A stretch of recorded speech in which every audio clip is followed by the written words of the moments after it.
in the atmosphere, the level becomes potentially combustible as well as overwhelmingly toxic. Yes, it would kill people as they're breathing, just kill them right away, yeah. Well, that's correct, or cause severe nervous disorders. The benzene is known for that. And they are registering levels now along the coast that are averaging 4 to 6% as of 2 days ago. Wow. So they're monitoring that now. If all those reflect science here, and I believe they do, and I would encourage some out there who maybe know to help us out on this, but the levels at 4 to 6%, all right, now we're already reaching about 20% of that level already, and God help us if this solution doesn't fail down there, or doesn't work, and does fail.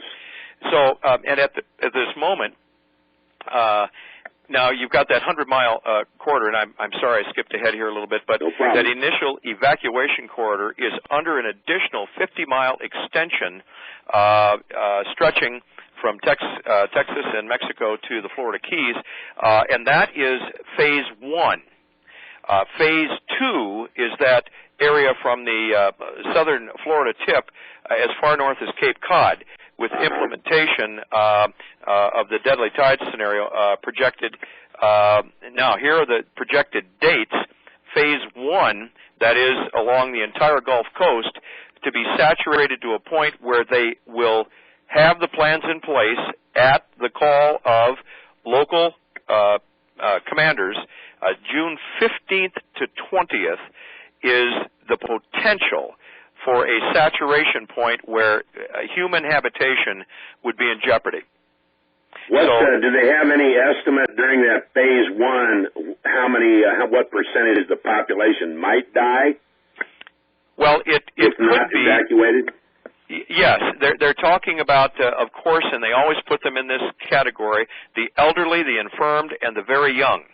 The most susceptible to the breathing issues and the problems that oversaturation from benzene and hydrogen, sulfide? Yeah. And sulfur and so forth, which maybe that is. Again, I'm obviously not a scientist. But that will become to the point where if people do not seek immediate medical care or are sheltered out of that direct contact with the air, if there's no kind of filtering system, air conditioning, or whatever, at least initially, and after the initial phase, it won't work anyway, even air conditioning and so forth. So they have to get them out of there. If this thing goes unabated, they are setting a target time of June 15th to the 20th. Now, again, please, Hawk, I don't want people going crazy here.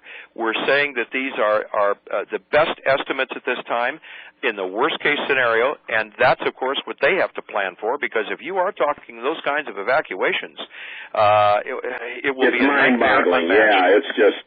It'll unravel. Mm-hmm.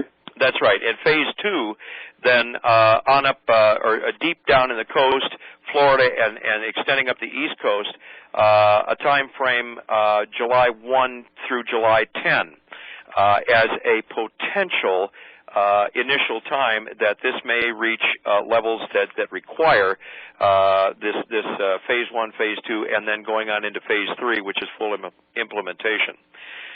The coastal populations during this, as I say, it may affect as high as a total initially of 50 million. That's both Gulf Coast and East Coast. Now, less, let me see, I got to check my notes here. Less immediate concentration of oil contaminants initially along the East Coast, and that is because of the general dispersion in the water dispersal in the water, and so that's why it's less. And I just made that as a subnote. Now I have something right here. I found out that the independent scientists are looking at a second plume that's 6 miles wide and 3,300 feet down that may only be 20 miles south of Mobile Bay right now, Greg. Well, this was speculated about, and I tell you, I had so much here, Hawk. I didn't know if we'd have time to get into it. But you see, it's only one person. So, ladies and gentlemen, I'm just saying to you that we're talking here, we're intellectualizing, we're trying to get this thing out here to you. You think, you plan, because some of you, it may mean your ultimate destiny here. So please be considering what you're doing. But what this one researcher said to me was that we think it's possible that there may be a general fracturing of the entire dome, which is the area of the Gulf of Mexico, the floor, the sea floor, the bed of the Gulf of Mexico, that will shatter like a pane of glass, and the fractures from this will begin new dispersal of oil at a rate that we can't hardly even put our fingers on. We can't imagine what will happen if that occurs. That is the worst case scenario, but I'm telling you, there are people out there that are talking about it. Yeah, and then that would then be transferred across all the oceans over time. Let's not get too hung up in that, but I'll tell you what, ladies and gentlemen, these dates he's giving you are not that far off. You're talking the 15th through the 20th for a possibility during phase one of a possible saturation level that might require beginning of an evac along the coast from Florida to the Texas-Mexico border. And then, Greg, also, if you think about it, wouldn't this also, if it goes down into the Mexican area, wouldn't it also drive Mexicans north as well? Well, they don't need much more to drive them north. No, they sure don't. You're absolutely right. And now I should insert this, Hawk.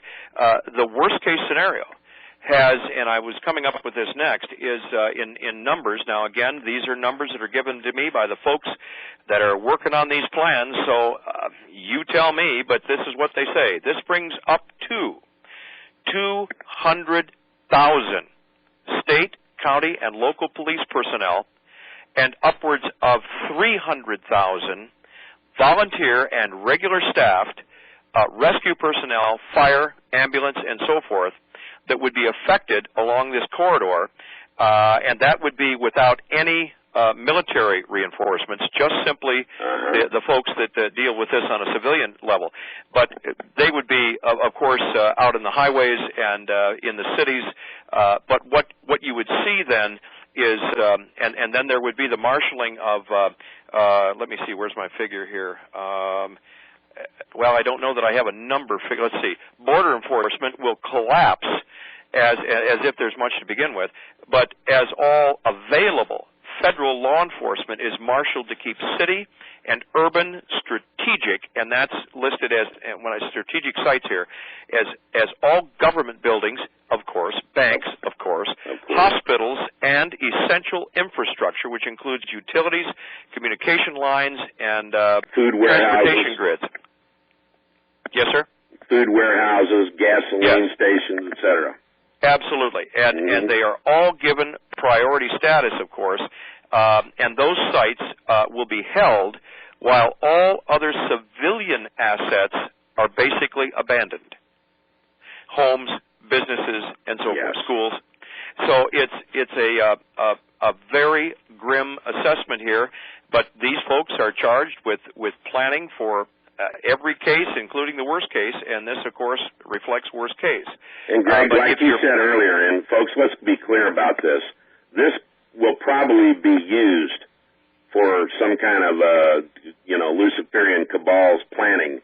That is correct. At the same time, all the good people in law enforcement and the military are going to be impacted about this. And they are trying to do something because there is a real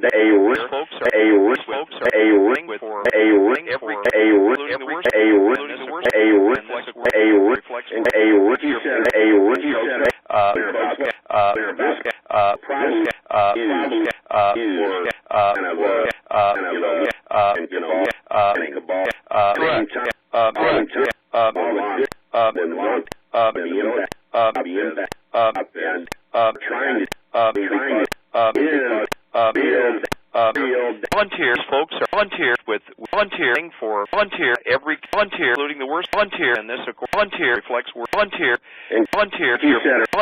folks about this probably used for kind of and cabal planning. Correct.